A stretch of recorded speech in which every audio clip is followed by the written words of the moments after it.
Оце такий утюжок мені принесли на ремонт. Я другий день не можу за нього взятися. Маю надію, тут не складна якась несправність. Кажуть, десь обрив в кабелі, напруга не йде, поки то гріє, то не гріє. Зараз попробую розібратися. Яким чином я розібрав цю частину утюжка. І ось я бачу кабель, ось бачите, незручно мені знімати.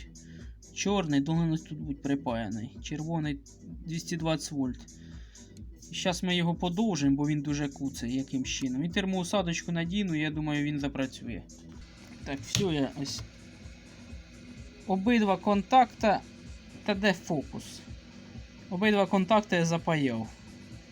І той, що відпав, і той, що другий держався, бо він теж погано держався, щоб він не відвалився.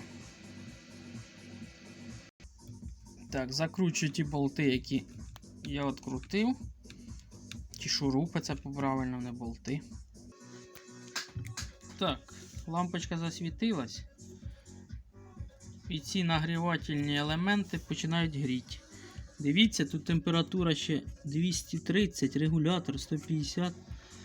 Цікаво, напишіть мені в коментарях, на якій температурі треба рівняти волосся. Гаряче. Все, ремонт вдалий. Резиночки я поставив, бо тут оці заглушки я їх знімав. І вони тепер не плотно. Я трошки налив клею, щоб вони плотніше сиділи. Бо там такі пластмасові штирки, і вони вже не плотно після мого розбору держать.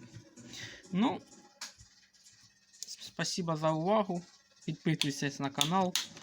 І таку штучку, бачите, вийшло відремонтувати. До побачення.